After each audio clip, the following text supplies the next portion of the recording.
Hello everyone.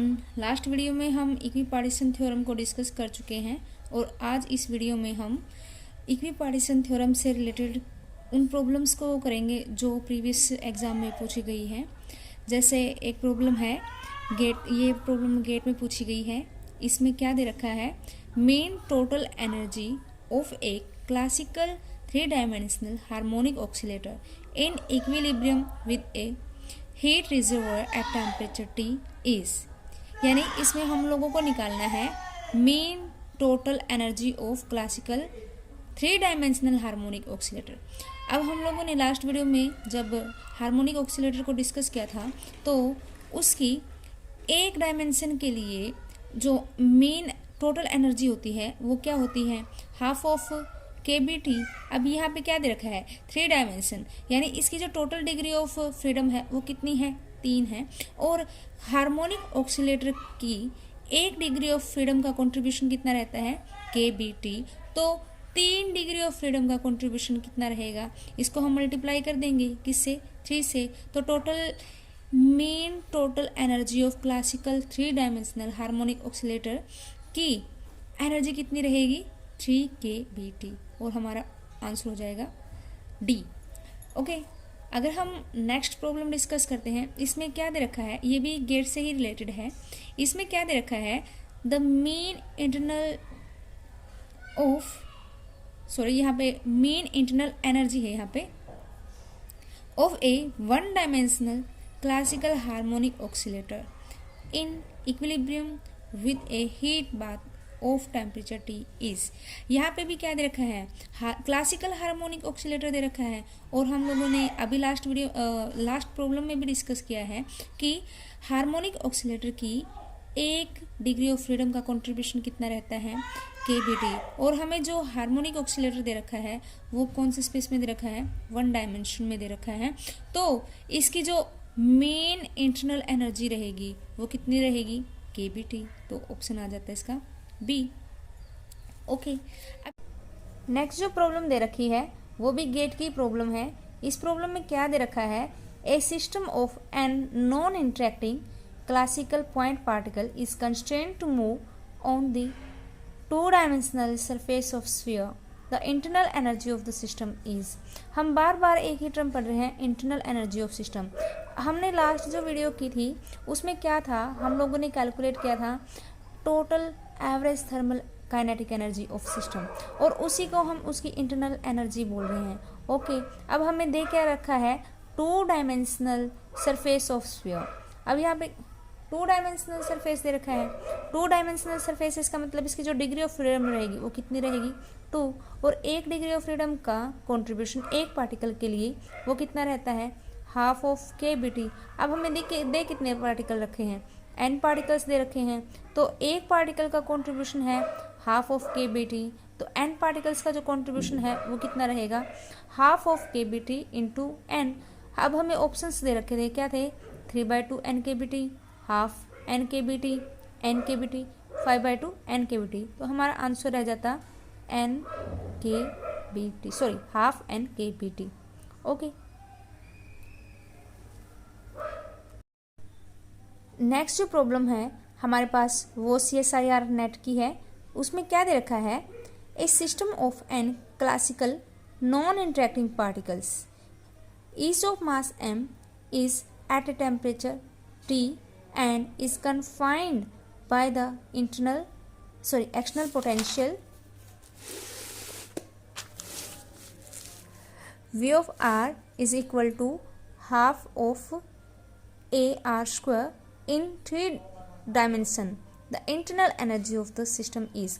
यानी हमें क्या दे रखा है, पोटेंशियल दे रखी है एक, इसमें पोटेंशियल कौन सी दे रखी है, half of AR square in 3 dimensional space.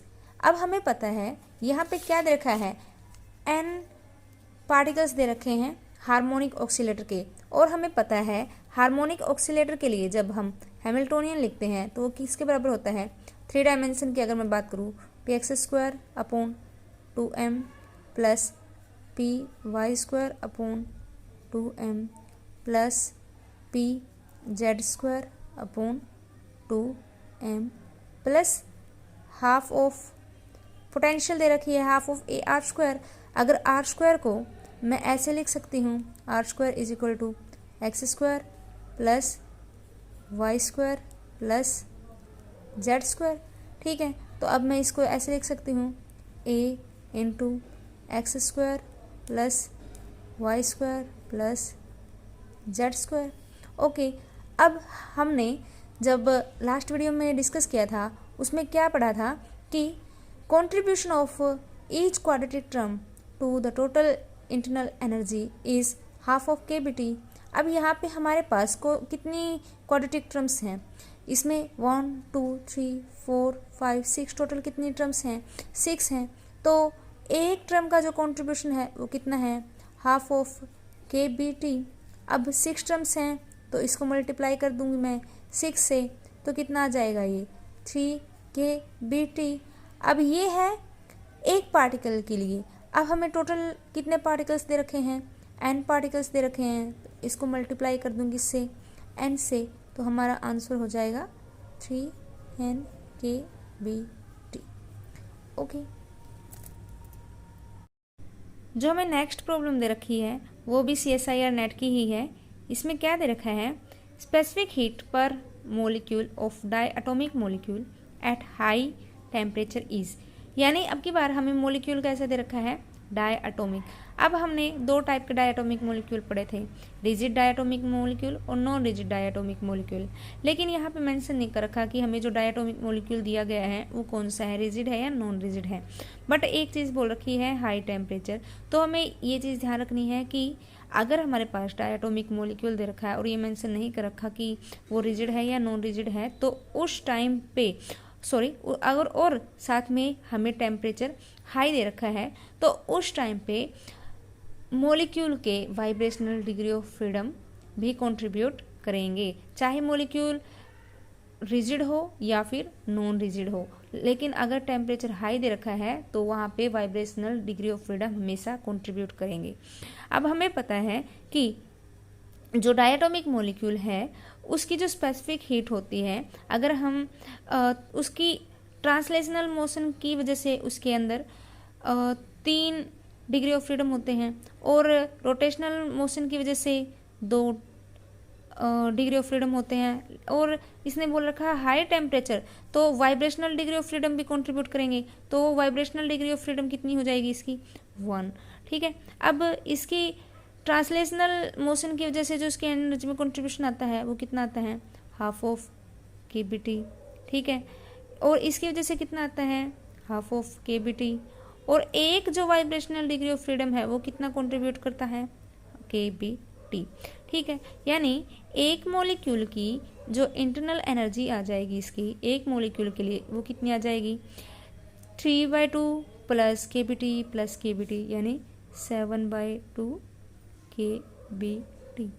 But इसने बोला है स्पेसिफिक हीट पर मोलिक्यूल। अब यहाँ पे वो निकाली है स्पेसिफिक हीट। हमें पता है कि स्पेसिफिक हीट किसके बराबर होते हैं, curly U upon curly T is equal to C V. But इसने मेंशन नहीं कर रखा कि स्पेसिफिक हीट कौन सी निकाली है, specific heat at constant volume निकाली है या specific heat at constant pressure निकाली है। तो क्या करेंगे हम, specific heat at constant volume अगर हम निकालते हैं तो इसकी वैल्यू आ जाती है 7/2 के बी। ठीक है, यानी कितनी आ जाएगी, 3.5 के बी। ठीक है, और अगर हम specific heat at constant pressure निकालते हैं तो वो किसके बराबर होती है, के बी प्लस सी वी। तो ये कितना आ जाएगा, 4.5 के बी। अब यहाँ पे दोनों ही ऑप्शन प्रेजेंट थे, 3.5 के बी बी और 4.5 के बी बी, तो हमारे ये दोनों ही ऑप्शन करेक्ट होते।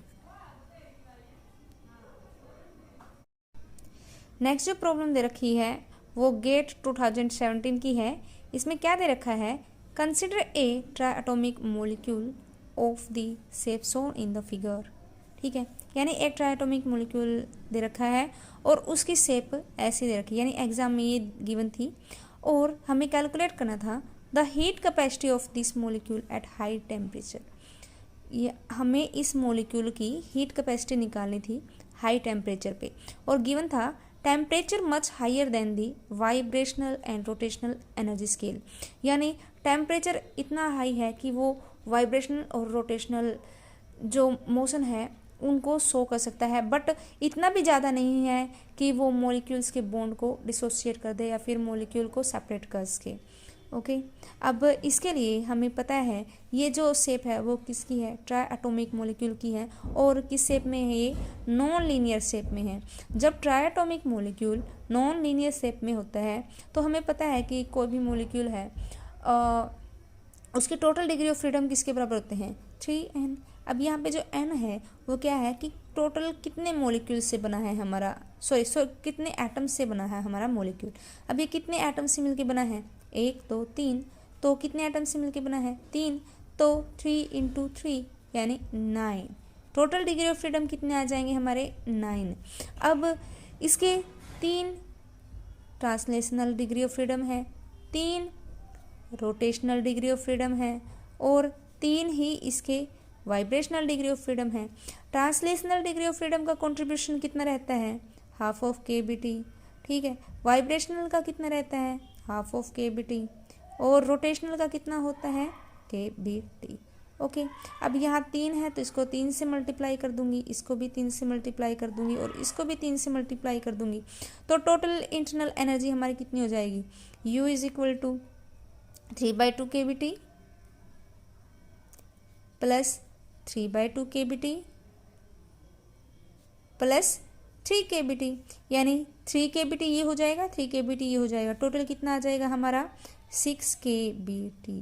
अब यहाँ पे ये फिर से यहाँ पे मेंशन नहीं है कि हीट कैपेसिटी दे रखी है, इसने ये नहीं बोला कि हीट कैपेसिटी एट वॉल्यूम निकालनी है या फिर heat capacity at constant pressure निकालनी है। तो हम दोनों ही निकाल के देख लेते हैं एक बार। तो CV किसके बराबर हो जाएगा, करली U अपॉन करली T, तो specific heat at constant volume कितनी आ जाएगी हमारी, 6 kB। ओके, और specific heat at constant pressure कितनी आ जाएगी, kB प्लस CV, यानी कितनी आ जाएगी 7 kB। बट यहाँ पे ऑप्शन में सिर्फ 6 kB दे रखा है, 7 kB नहीं दे रखा, तो हमारा ऑप्शन हो जाता D। हमारी जो नेक्स्ट प्रॉब्लम है वो CSIR नेट 2019 की है।